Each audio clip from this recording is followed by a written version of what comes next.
Previously on Skyrim Rags to Riches, Olaf chopped some wood, squeezed some money out of his loving wife, bravely battled some skeletons, bravely stole a gem from a dead horse belonging to a giant, was attacked by a thief, fought back, witnessed some vigilance of Stendar being mauled by a wolf, then snuck into this little cave.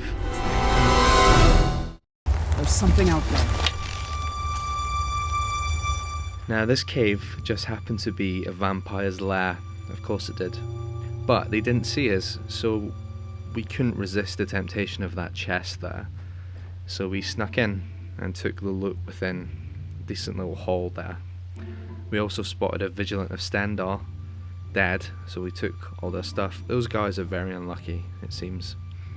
Now we have to get out, if we don't want to end up as vampire chow, like that vigilant there. But we're spotted. Luckily the entrance is not far away, so we sprint to safety.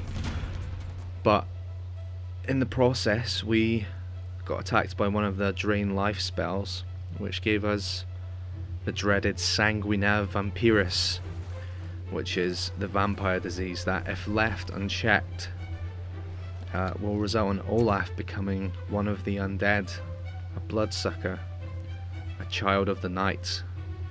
But he should be fine for now, so we decide to head back to the marital home and hope the wife doesn't spot the fact that we're turning pale and keep talking about wanting to drink blood. We have a cabbage and some meat for dinner. So we head out and talk to Gilfrey, who has some money for us from the store that she apparently keeps when we are away. We have a cozy little profit.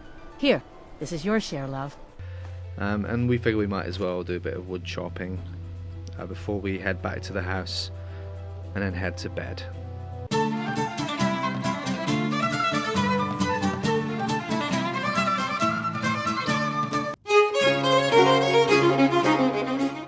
So we have some salmon steak that we found lying around in the house for breakfast and head back into the wild. Now the first thing we have to do is get rid of this disease, so we decide to head back to Riften,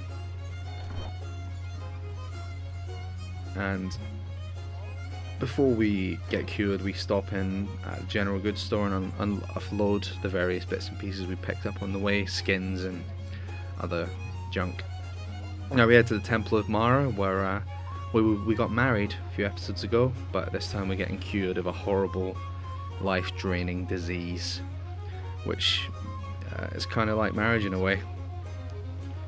Outside of Riften, this horse is still free because we beat that guy in a duel, the guy who owns it, so we decide we're going to ride to Solitude without taking the carriage.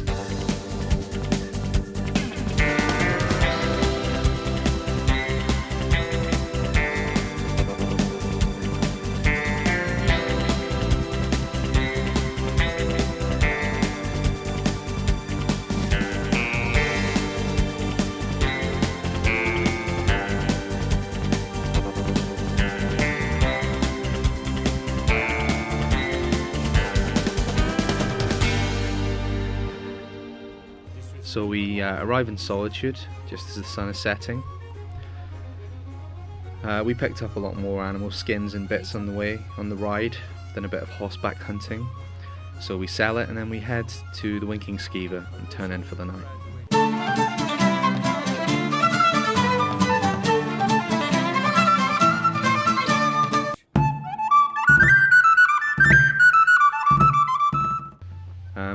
So one of the stipulations of buying Proudspire Manor, which is of course the reason that Olaf is trying to raise money, is that you must complete a quest, which is of course against the rules of this playthrough, but as ever Olaf is a wily character and he always has creative solutions to problems such as this.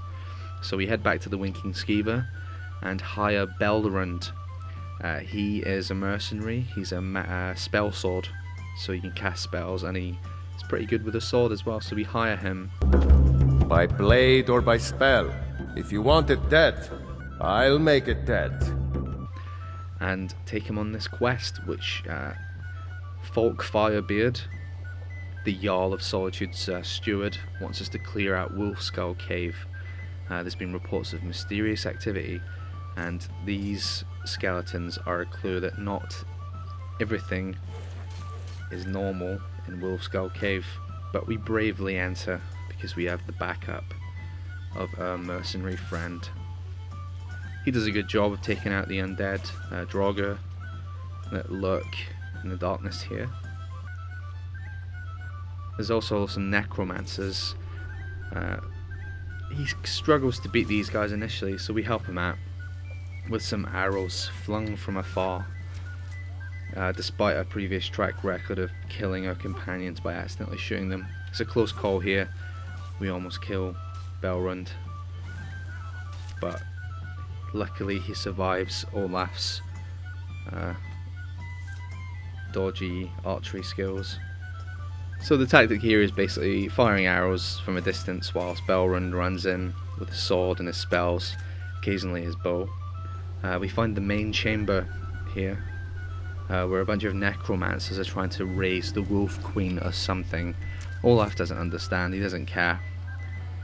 Nice teamwork here, we shoot her in the ass and then Belrand finishes her off with a sword.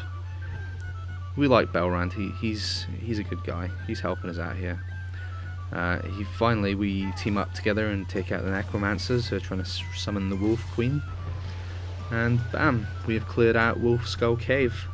And the spirit of the Wolf Queen escapes through the ceiling. There's probably going to be some other quest involved in that, but Olaf doesn't care because he now is closer than ever to owning property in Solitude. His long-term goal, the reason why he's here, struggling every day. So we head back to Falk Firebeard and he's happy that we interrupted the ritual. A resurrected Potema. I shudder at the thought. And now we just have to do one more favour for Jarl Elisif before she lets us buy property, which is to take a horn of her late husband to a shrine of Talos, which is of course outlawed by the Thalmor, but many Nords are still loyal to good old Talos. So we decide to help her out. It's near Whiterun, so we get the carriage there. And our horse seems to have followed us there, so we grab the horse and go to the shrine. Pick up some of the goodies lying around there. Talos won't need them. He's omnipotent. We leave Toryg's Horn, and now our ability to buy a house in Solitude is now open to us. We don't quite have the funds yet though, so we're going to have to do a little last push for money. We head back to Whiterun, go to bed.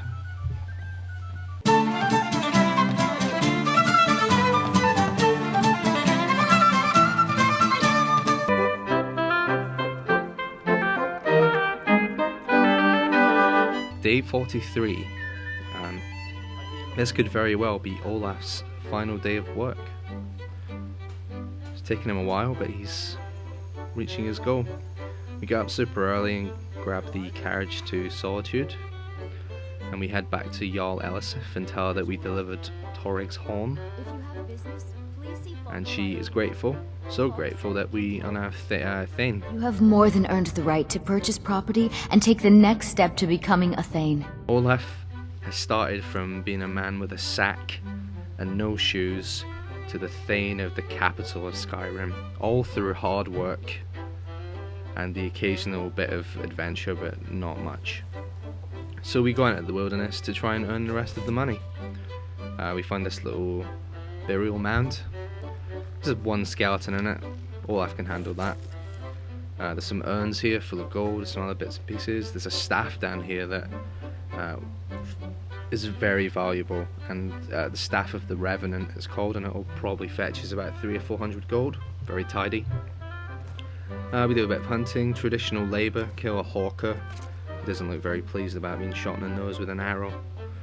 We turn all the skins into leather, and as you can see, we are extremely close to the final goal.